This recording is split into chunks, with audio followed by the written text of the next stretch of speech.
Akasha Poblacion, Titay Zamboanga, Sibugay 7003. This political advertisement is paid by John Moises Arpriagas, Rizal Street, Ilawag, Ginubatan, Albay. Patuloy nating suportahan Senator Ronald Bato de la Rosa, ang tagapagtanggol ng sambayanang Pilipino.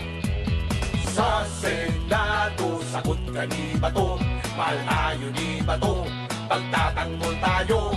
Sa Senado, sagot ka ni Bato, matapang si Bato, ipaglalaban tayo. Sa Senado, sagot tayo ni Bato. Senator Ronald Bato de la Rosa, para sa ating seguridad at kaligtasan, sagot ka niya, itaganyo sa Bato. Yes, sir! Agap Party List, kaagapay ng sambayanang Pilipino. Magtanim ay di biro, maghapon lang nakayuko, di man lang makatayo, di na rin makaipo. Agap ang kailangan, papanalunin ng bayan, magsasakay po protektahan, gutom ay maiibsan. Agap ay kaagapay, ang magsasakang Pilipino, ipaglaban ng hanap buhay ng magsasaka laban sa smuggling. Ito'y susi sa pagkakaroon ng sapat na pagkain. Iboto ang Agap Party List, kaagapay ng sambayan ng Pilipino. Sambayan ng Pilipino, Agap Party List.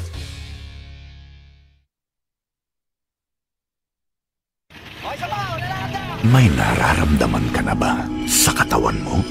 Taon ng maling pagkain, bisyo, abuso sa katawan. Ito ang kailangan mo. Lactopaffy, isang lactobacillus food supplement gawa sa natural at piling-piling sangkap. May vitamins at minerals at maraming buhay na good bacteria. Pampalakas ng resistensya. Mag-Lactopaffy araw-araw. Natural ang galing. Ang Lacto-Fapi, mahimo ninyong mapalit sa Rose Pharmacy, 360 Pharmacy, La Nueva, Gaizano Metro, Gaizano Grand, Robinson's Grocery, Diding's Pharmacy, Primus Medicus Pharmacy, Queen's Pharmacy, Alturas Bohol, Bohol Quality Grocery, ug Paz Pharmacy. Radio Runda 675 Ang mga hunahuna ang inyong mabati ning tulumanon, iya lang sa magsisibya ug way labot kining istasyon. Gabay sa kalambuan tulumanon nga buhatag ug kahayag sa daghanang mga butang. Gabay sa kalambuan, himua kining tulumanon nga gamay nga agianan, nga maoy buiwag sa mangiub nga lasang sa kinabuhi. Dili man tuod dayon kini makapakita sa tanang butang sa palibot, apan buhatag og igong lamdag alang sa musunod mong mga lakang. Gabay sa kalambuan, ania ang inyong magsisibya.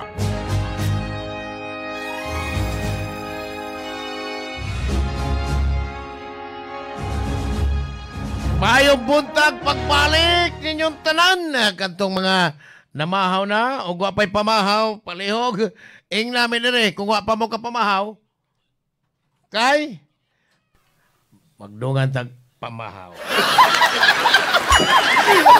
As usual, akong partner, ang Royal Blood, si Boss Rico Osmeña. Good morning na, Boss Rico. Good morning, Boss Soka Manoy! Kuyawan na. Kuyawan na. Desperada na.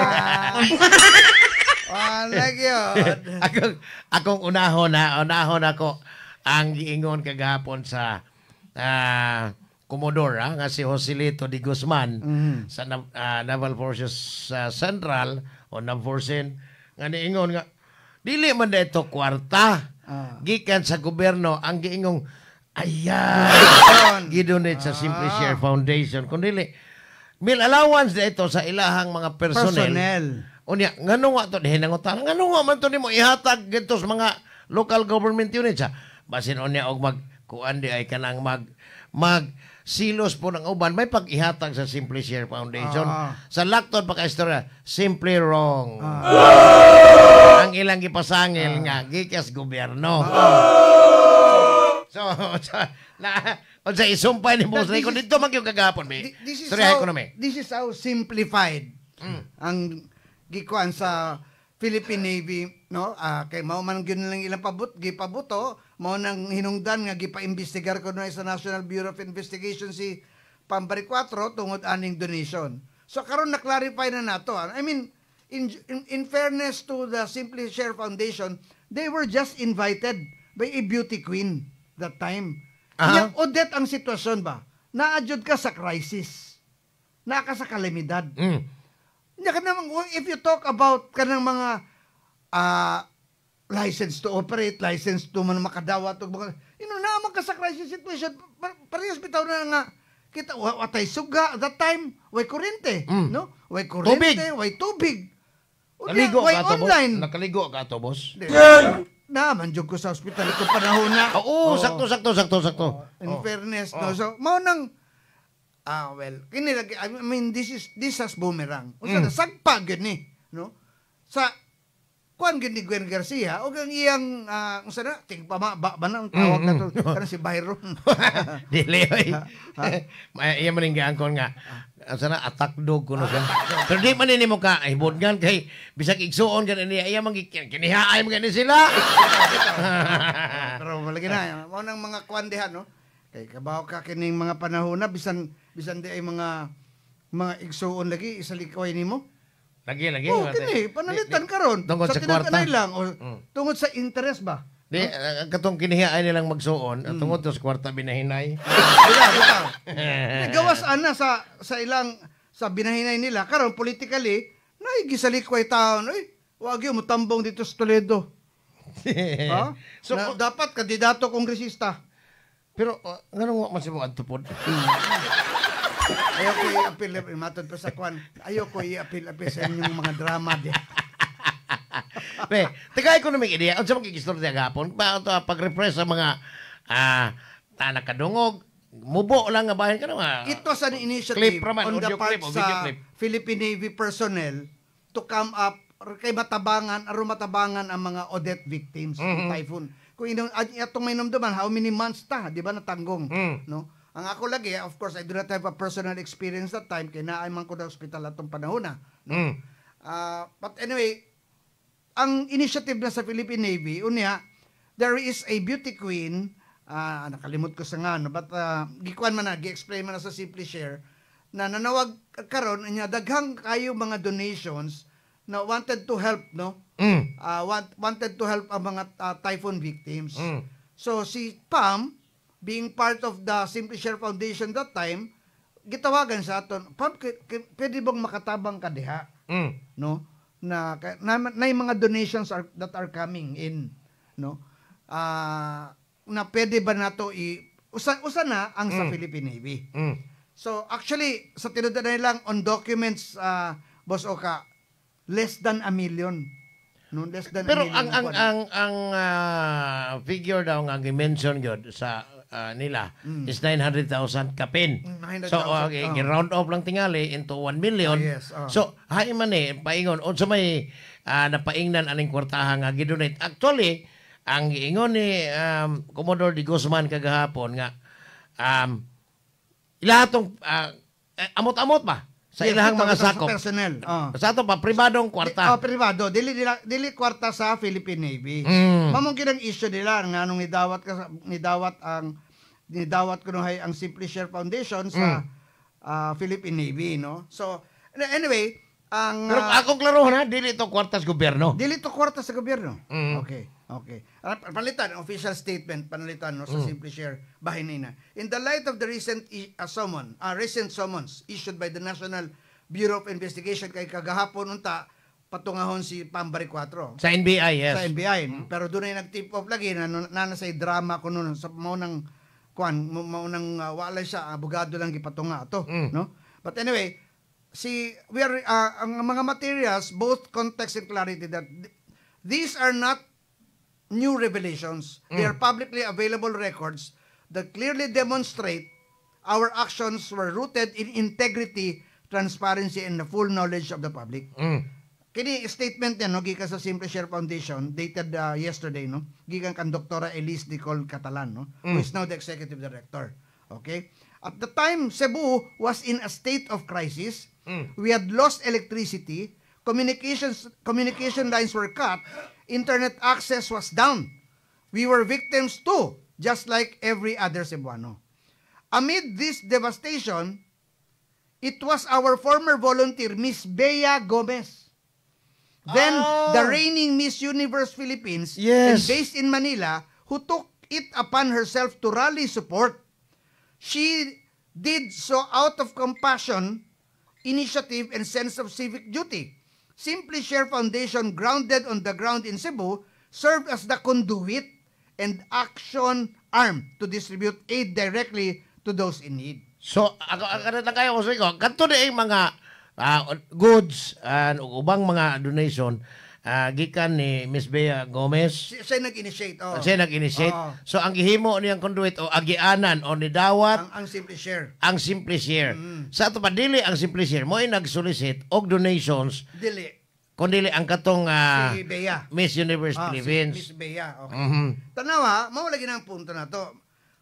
Naamang good sa balaod sa Boss Oka, no?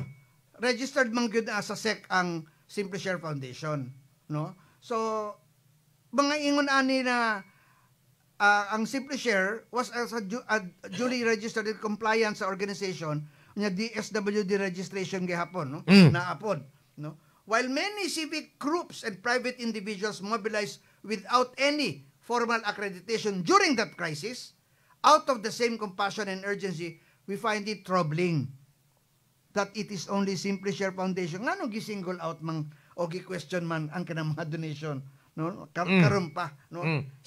Nga tungod sa si Pampari 4, ang former executive director, midagang kandidato, Mindagan, pagka-gobernador sa lalawigan Subo. So, no, wala hilabti yun nila, no? Wag gini hilong kayo? Mga foundation, Boss Oka, napay ubang mga foundations at mga NGOs na during the crisis, Odette, daghang kayo mga donations, nganong wa man nagi-question. Nganong kini man gi-question. So, klaro kayo ni as part of a political persecution. So, unsa may mahitabo sa kanang giingon nilang pasirhan, dili man ni makapadiskare siya kay gahapon mo ra gipadadaan sa talk mo sa NBI unya gigukod gyud maayo unsa man ni unsa pagpasabot sa publiko nganong nigukod man gyud sila maayo nganong ni tungod ba kay nag-awat bang sila sa politika ni kontra si Pamela unya unsa man ni dol siya bo naloko na ako I find it at least karon na klaro nato sa natataw nato sa katawhan mga naminaw nato karon na kinilagi is a very clear political persecution sa part sa mga Garcia. Murag Bongbong Marcos, no? Bitaw. It is reflective. Karong mga panahon na sa national level, mao ni. Makita nimo on the micro level sa mga lalawigan, ingon ani pod. Kagrabe pod Davao, grabe kayo. Grabe po kayo. Bitaw. Murag ingon ani bitaw ang tanan nga ni atbang mga sa katubang yung mingaw man. Kita na to. Okay ra ba? BBM. Dungan ta BBM. Watay mingaw man usob-usob.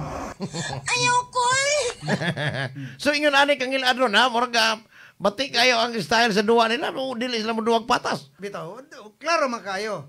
They already have the DSWD. Ang ato lang auhag karon at least panawagan pod nato sa mga gibayran sa katawhan, mga ahensya sa gobyerno, sama sa National Bureau of Investigation, sama sa DSWD, sama sa uban pa mga ahensya no, na nalambigit karon sa labi na sa ayaw ang tabag paggamit sa politika. Pero di man gyud mahitamong di magpagamit. Kay daghan mga antanan mo gusto man gyud mo gamit. Pero ang prosecution mao nang usa sa mga kwan kanang kini manggong Kapitolyo karon ang hatag mga allowance po na sa NBI, CIDG, tanan man dugay naman actually sa mga tanang LGU bitaw sa mga provincial fiscal. So murag karon naningil ba na magamit ka ma-pressure magamit ra man etika. Pero sa tinud-anay lang ako off the record sa ubang mga amigo nato sa National Bureau of Investigation, labi na kauluhan o dito sa Region 7. Kung sila, I mean, as much as possible, mga ingon ani kay bawo man sila na political persecution Pero ang kuyawan tingali sa Kapitolyo, manang. 86% ang survey. Sa to? Ha? Asam to? Nya 12% ang kamanang. 12%? Oo. 2% undecided. Gamaya na lang. Dili to kadastral survey. Ha? Dili to. Mao ba? In fairness, business groups ang nag-survey. Ay. Hindi to subscribe survey na kanang sama sa doon ay komisyon. O nag-commission, no? Kana sama ng ubang manggawas karon kanu sana RPN sana RPN di man to RPN 9 Radio Philippines Network dino. Sorry. Kato kinahanglan mag-subscribe ka. The bigger your subscription fee, the higher break ka. Sorry ha. Ang klaroho na to. Kana ra bang RPND? Naloko. Sige ra bang number 1 si Mayor Ahong. O si Cindy Loper na. Bitaw. Gamit ka ng RPND. Radio Philippines Network Department. Mao ba? Mas mutuwa ka karon sa RPN survey. Ha? Diri sa survey, di YTC. Tuwa ta diri. Ay, last week pa to gi-post dire. Survey. Dili to. Ang mga tigpaminaw po to dire. Followers. Tigpaminaw. Mo to ni comment pa tinaghana mang pam. Pero in fairness ha, wa gid masiros Gwen. Napto siya tulo. Dili na bay sa mga trollers pod. Di napoy tulo, nay tulo. Nay tulo. Kato mga tinudangan. Grabe man pod ang kwan. Wa no kung doon na may troll sa to. Ano pa tingin mo mata. Lagi sa mga trolls sa mga Vietnamese bagay di ta kasabot. Mao ba? Ito pa mga Vietcong din ha. Dagan na tagbutante din mga Vietcong. May buntag na sa mga kusganias lang to papi. Binaguluhan ni Boss William Muhit. Kanya si Isa Gores. Apil na. Ang big boss ni si kanay provincial board member JJ Sanchez. Ma'am J, may buntag. Borji, may buntag ni mo diha. Di may maan niya ka nagtanaw. Si Sophia Marie Isabel Osmeña. Ang maan niya. White na. Ayaw kayo gagawin ha. Kaya na ang nagtanaw si Commander. Ganiharang nagmata. Si Buni alas 12, ganiharang nagmata alas 7. Sa Rojas City, si Brad Alan Akiling. Salamat kay Brad ha. Si Jonathan Veloso, may buntag boss. Si Boss Ronix Sira, may buntag. Buntag na boss. Wala, ako lang klaruhon boss ang giingon sa kuan ha. Atong ibalik balik. Katong kwartahang giingon nila nga gikan sa gobyerno sa Philippine Navy, pundos Philippine Navy, dili gito sa Philippine Navy. Dili gid. So unsa man na nato? Usay pagbawi na po niya, bakoy na sa bugkuanan ni. Karon gi-question po nila, gipatog nila na gi-Gcash kuno sa Gcash kuno ni Pam. Ang pila may maximum ana Gcash di ay. Pero dakuha man naman kanang 900,000 peso na Gcash. Mubuto ang Gcash na boss. Wag na may limit siguro ang Gcash. 50,000. Kada adlaw tingali na. Dahil ito Gcash kaya naman si Edmond to. Of course, in fairness, if you want to trace documentation, naapod ang usa ka bangko na usually every day kung doon na yung magani mo suod sa Gcash ni Pambari 4, iya yung i-transfer dayon. And that nakita matrace nimo ang mga bank that's why sa bangko kung asa gibutang ang supposedly mga donation o ipanggasto. Dapat sa kanit lang acknowledge to si Guillermo Pangatungan, boss. Good morning, boss. Ako nang klaron, ngano man kinahanglan gyud ang nganong ang mga tao maron ang mga netizens ha mo giniulbo nga pasan sa minimo di lang nato ingnog ay lang mo kong image pasa ni minimo tiguang di lang ta maapel ang tiguang kasi kana lang netizens pasa mis tiguang ari mis lami patanon pa nganong ingon ani man tungod ba ni sa effect atong bangag ng presidente or karing usapod nga murag napulaan ng mga tao for 15 years na 15 years bitaw. Unsa mahinungdan boss ikaw mahim gyud tanaw ni ang usakat akong tanaw lagi na pull-an na pod ang mga tao ang mga sugboanon nangita na pog new leadership unya nadugangan pa ng iyang pagka bong ay kana yung tantrum portig yung gabi hapon unya sus gabi ha sa tinuod portig sugag yan Naloko na. Dili na to, kanang daghan man naghibawan na to, pero katong nakita gyud sa video. Katong dito sa karkan nga gibali ang microphone. Sa puna. Mo to yung nakita sa video. Kanang mga nga, gipost-post ang microphone dito sa kuhan kay wa mo tingog na yun. Wa man to yung video. At itong panahon na, wa pa. Karon doon na may video makita kitaan man rin gibali ang microphone. Sus, gatuom na itong alberca to di man sa Kapitulium na ito. Mao lagi na po ang ilang kinaiya bito kana mapakaulaw bag tao. Di mura magsitag iya sa kuan. Bito. Oh. Brag feeling lagi monarch. Ang uban lagi nagkuan queen. Queenly.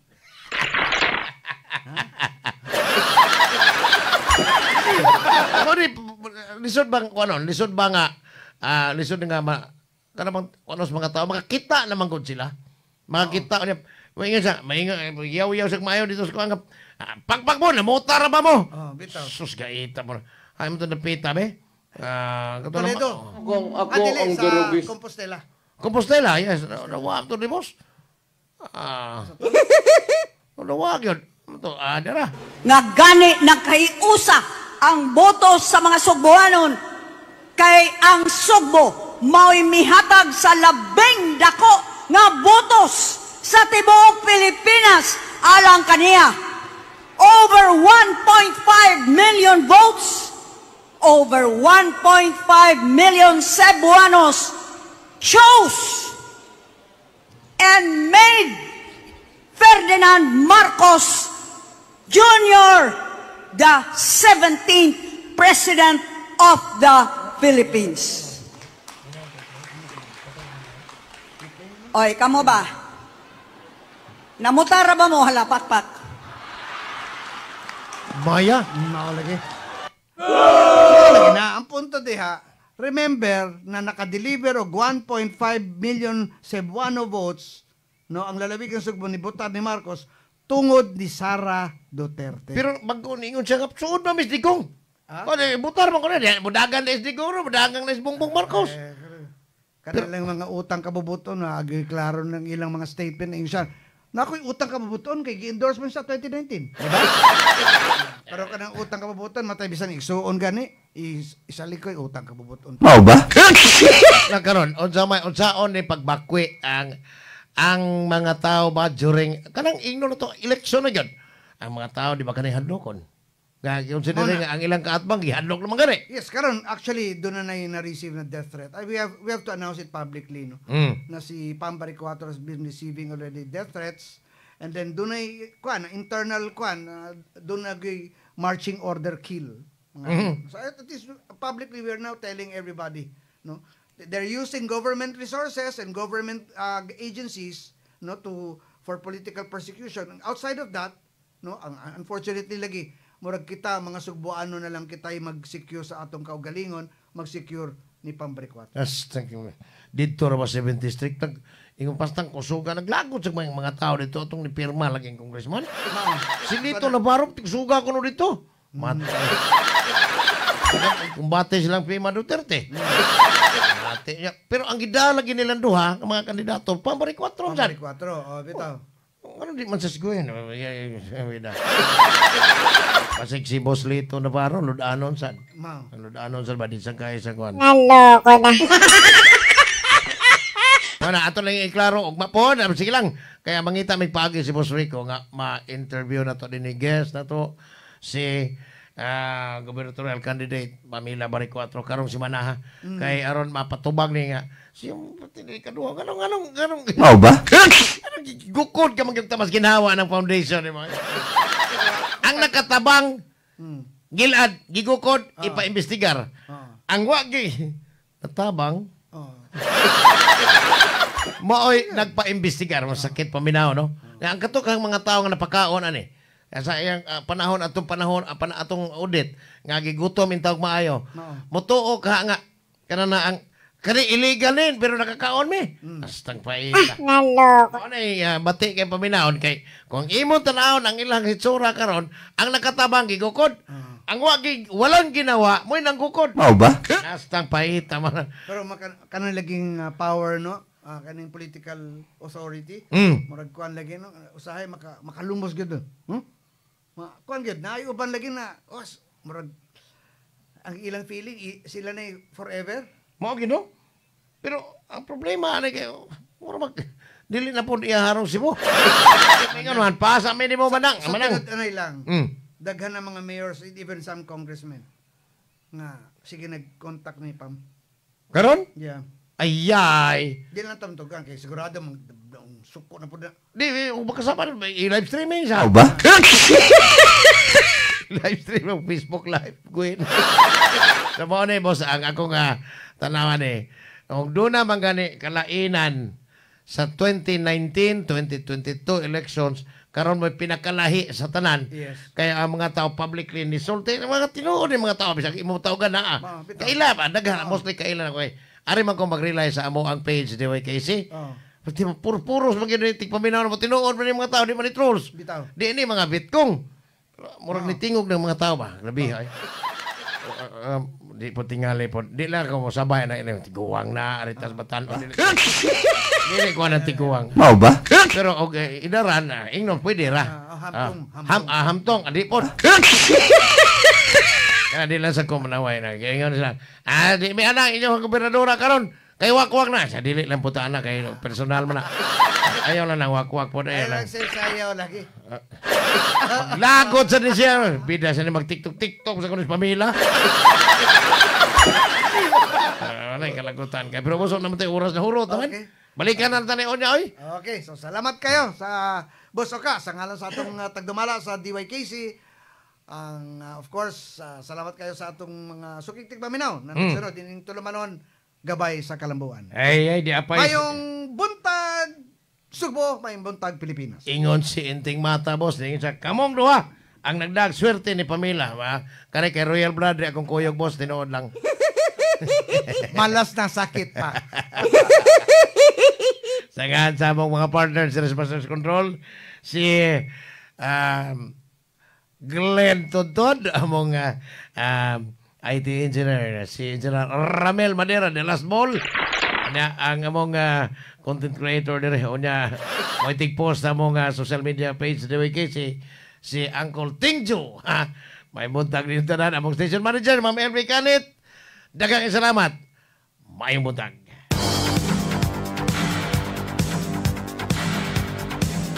Inyong nabati ang tulumanon. Gabay sa kalambuan. Hangtod sa sunod higayon, daghang salamat.